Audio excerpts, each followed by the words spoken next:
Good morning, beloveds. I just came back from a walk. It's Labor Day, and I do not have to work today. I do not have to labor today, and so I let myself sleep in about an hour and then went for a walk. And it's not hot out there, but the humidity is like 100%. So that's why I'm so shiny. But it's also really quiet in my neighborhood. It's everybody's sleeping in. But I would ask if you would mind, when I came back into my cul-de-sac, I saw an ambulance down at the corner, the curve of the cul-de-sac, and there's an elderly couple that live down there, and they're relatively new to the neighborhood, to the cul-de-sac, and that's the second time I've seen a medical vehicle down there. So if you don't mind, just treat for their highest and best. They're nice people. So, all right. So September 7th. It is Monday. My trainer decided to go and not labor on Labor Day as well, which hence why I went for a walk today instead of going to weightlift. But it's good. So our title is I Receive Divine Strength into My Being. And our Bible quote is, I will lift up mine eyes unto the hills, from whence cometh my help. And that is Psalm 121:1. Okay. Hold on just one second. I mentioned the humidity. My glasses are still a little foggy. So let me see if I can't make it a little easier for me to see what I'm doing. Okay. We tend to become like that which we identify ourselves. We tend to become like that with which we identify ourselves. It is only as we let go of the lesser that we can take hold of the greater.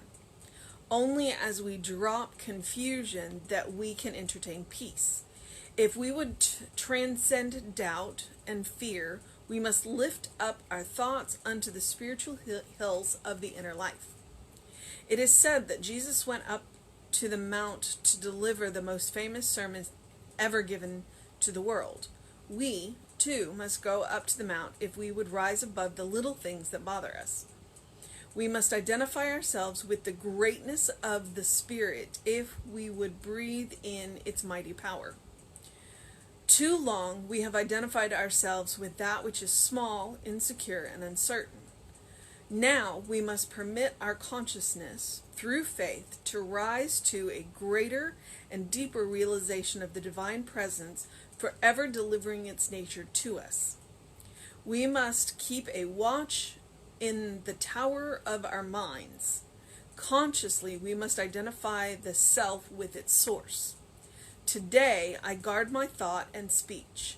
I keep my consciousness steadfast with the realization that there is a spiritual power and strength upon which all men and women may call.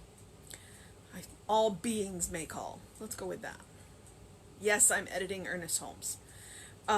If confusion enters, I shall repudiate it. I turn resolutely to that divine source that knows no confusion, to the spiritual center within me that knows no fear.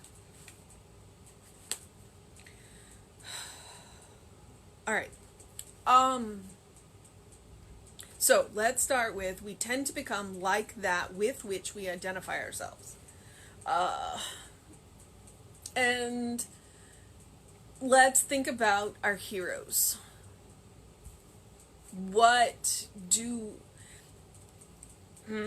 Okay.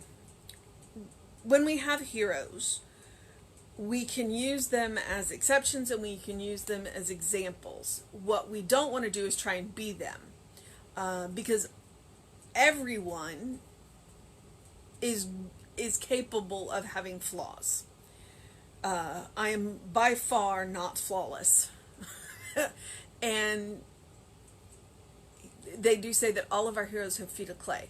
So our goal isn't to become our heroes. What our goal is with our heroes is that we look at what makes them in our eyes great. And we want to emulate that. Is it their love? Is it their lovingness? Is it their kindness? Is it the way that they speak? Is it the way that they treat other people?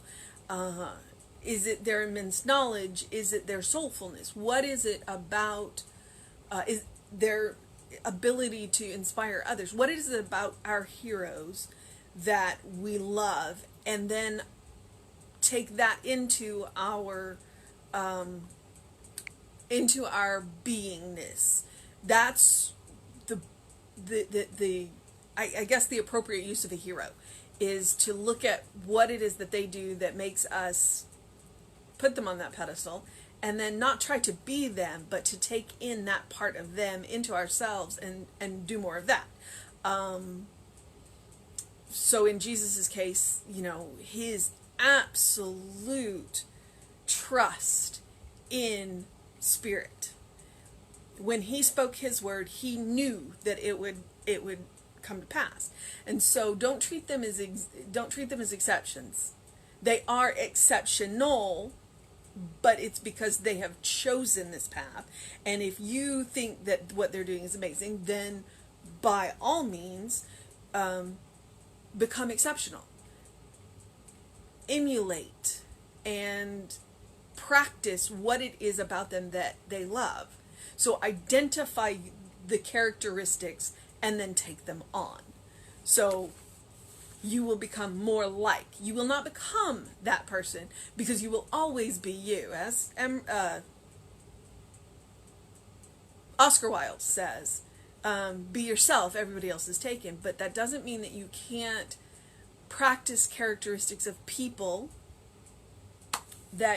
or fictional beings. I mean, why not totally go with the superheroes too? We may not have it's possible, that's hardball metaphysics, but what is it about them that you love? One of my favorites is Doctor Who. Well, okay, the Doctor from Doctor Who. Let me be clear, because he has two hearts, and the weapon that he uses is his mind. He doesn't, he tries to figure it out, and he tries to help wherever he lands, which is what I love about the TARDIS. That's the vehicle he travels in. She always takes him where he needs to be, not necessarily where he wants to go. So she's my hero too. Okay, so it is only as we let go of the lesser that we can take hold of the greater. Only as we drop confusion that we can entertain peace. So it's kind of letting go of who you think you are to be who you actually are. You are a child of God. So let go of all of the things that aren't a child of God. What I mean is that the culture has told us. So, and then when you drop everything that is not a child of God, then you can enter into the peace, or whatever it is that you choose to emulate. If we would transcend doubt and fear, we must lift our thoughts onto the spiritual hills of the inner life. Straight up, he's just telling you have to do your inner work. Our inner work allows us to take on our outer work. The inner spiritual work that we do allows us to do the work in the material world. Our inner work allows us to serve. It is said that Jesus went up to the mount to deliver the most famous sermon ever given to the world. We too must go up to the mount if we would rise above the little things that bother us. When we let the little things cloud us, then we can't see the top of the mount. We can't, so it's like there are so many things that happen around us that we can just let go of. And that is not saying tolerate abuse or any of that. Do not in any way or shape take that to mean that. But what it means is that let it go, as Elsa says. Let it go, and then take yourself out of those situations. Do what you need to do to take yourself out of those situations. Move up the mountain. There are many paths up the mountain. Science of mind is just one of them. So we must identify ourselves with the greatness of spirit if we would breathe in its mighty power. Can you look yourself in the eye and say, I am a child of God? That is a very serious question. Can you look yourself in the eye and say, I am a child of God, and take on, and I'm going to say the weight of everything that means, but it's also the lightness of being. And if you can't, practice. And if you can, fantastic. I am with you. Too long we have identified ourselves with that which is small, insecure, and uncertain. And that's kind of, the material world, because the material world is not permanent. There's nothing in the material world that is permanent. The material world is spirit in form, but spirit is always coming into form, and immediately, as soon as it gets into form, it's moving back out of form. So when we identify ourselves with the material, then we are identifying ourselves with the small, and that which is going to go away. So look deeper, look higher, look for that which is permanent, which is spirit, the idea. Now we must permit our consciousness through faith to rise to a greater and deeper realization of the divine presence, forever delivering its nature to us. The divine presence forever delivering its nature to us. So we're made up of the divine spirit, and the divine spirit is always flowing into us, through us, as us, to the degree that we allow it. So the more conscious we are of the divine presence, the more willingness we have of allowing that divine presence to flow its nature through us. Which is why he said, through faith. We must keep a watch in the tower of our minds. Consciously, we must identify the self with its source. You are made of divine stuff. You are a child of God. You are a child of spirit. You are made up of the building blocks of spirit. That's what we want to focus on. Not the material, but the spiritual. Today, I guard my thought and speech. All those little things that we say to ourselves that we don't even notice. I was cleaning out my closet, and I turned to my husband and I said, I'm a fat cow.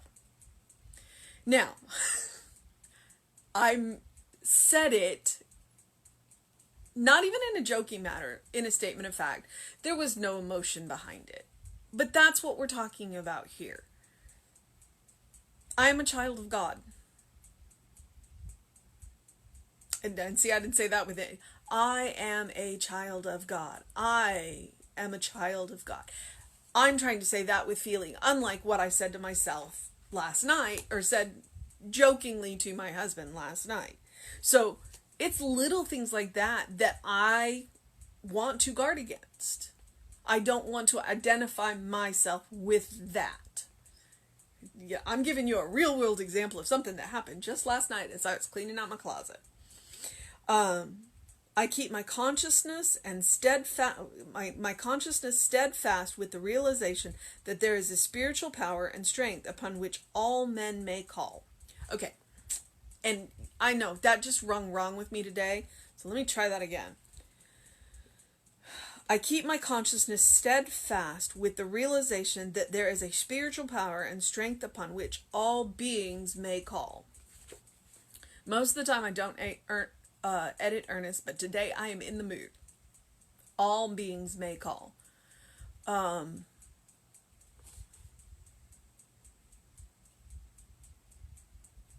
Where is my attention? Where is my focus?